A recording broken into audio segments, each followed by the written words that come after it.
Bonjour tout le monde, mon nom est Robert Hermé des Industries Plasto. Donc aujourd'hui, on fait une vidéo sur un plancher en époxy fini métallisé.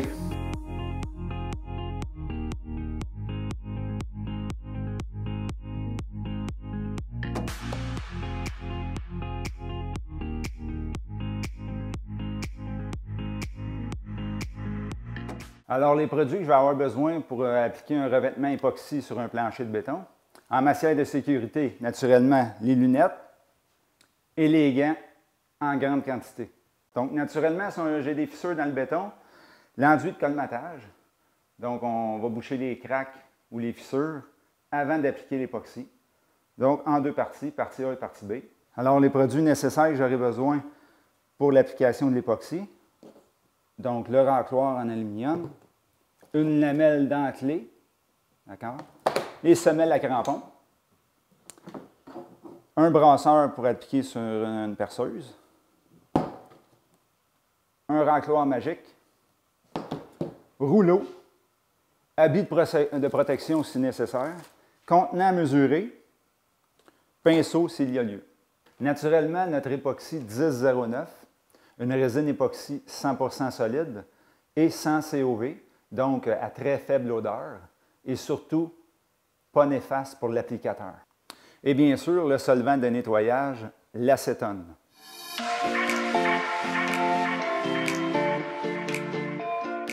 La première étape pour la préparation du plancher, naturellement, sabler le plancher. Donc, peu importe que ce soit en béton ou n'importe quelle autre surface. Ensuite de ça, s'assurer d'enlever toute la poussière, bien comme il le faut. Et bien sûr, la surface doit être exempte de tout contaminant.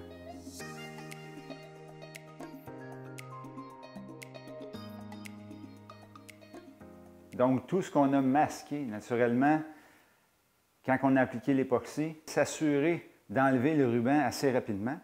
Parce que si vous ne l'enlevez pas, bien, ça va être complètement difficile d'enlever le ruban un coup que l'époxy sera durci.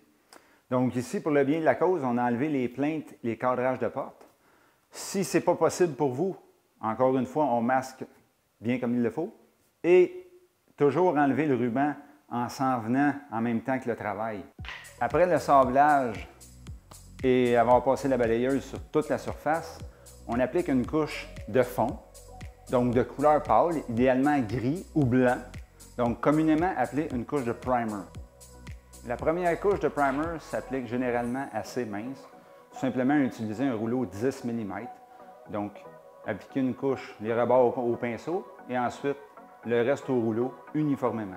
8 heures de séchage, ensuite on peut arriver avec la deuxième couche de fini métallisé.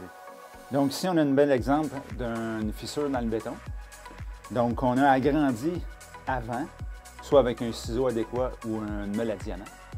Donc idéalement, quand on a une craque prononcée comme celle-ci, on va appliquer notre première couche d'époxy sur le béton avant. Donc l'époxy va rentrer profondément dans la craque. Donc ça va prendre moins d'enduit de colmatage pour réparer notre craque. Et en l'appliquant, ça glisse mieux un peu avec notre spatule aussi. Donc vous avez deux choix, le réparer avant ou après. Donc les mini-fissures, on peut les réparer avant. Et les fissures prononcées, idéalement les réparer après la première couche d'époxy. Donc l'enduit de colmatage pour remplir la fissure. Bien mélanger la partie A et la partie B, 2 à 1. Le durcissement complet de l'enduit de colmatage d'environ 4 à 5 heures. Naturellement, une température de 20 degrés.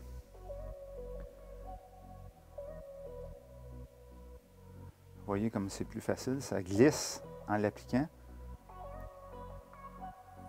C'est un travail absolument parfait.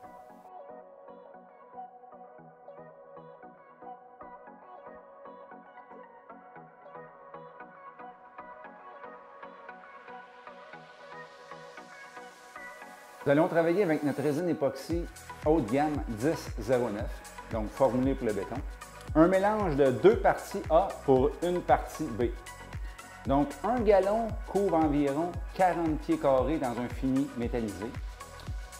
Ici, les propriétaires ont choisi une couleur pâle. Nous allons travailler avec un argent métallisé et avec un petit peu de courant noir. Naturellement, les choix de couleurs sont plus vastes et disponibles aussi en magasin. Le mélange 2 pour 1, il faut s'assurer que c'est 2 pour 1 en volume et non par poids, parce que la partie A n'a pas le même poids que la partie B. Donc, c'est 2 pour 1 en volume.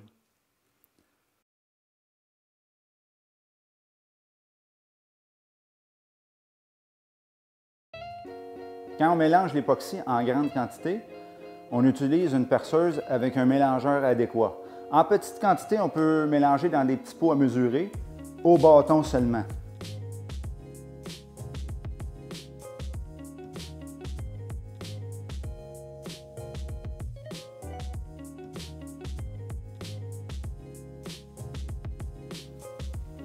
On verse directement sur le plancher.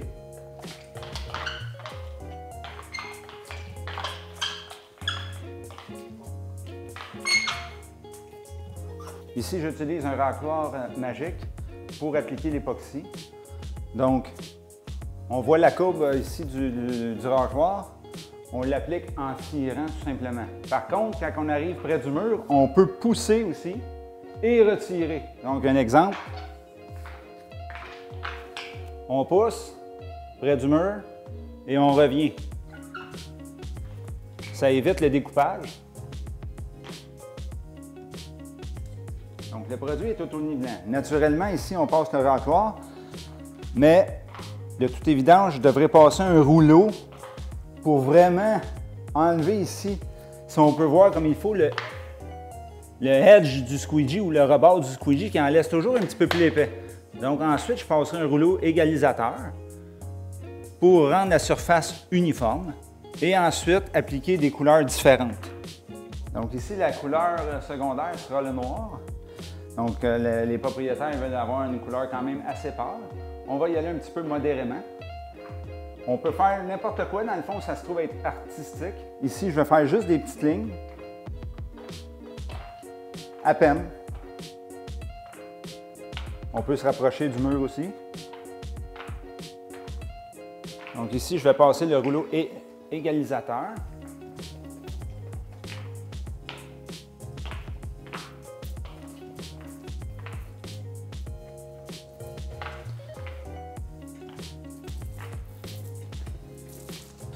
Ensuite, je peux arriver encore avec le racloir et faire des vagues à mon goût, à ma guise. Naturellement, l'époxy va s'auto-niveler encore par elle-même et c'est elle qui va avoir le dernier mot pour le fini que ça va donner.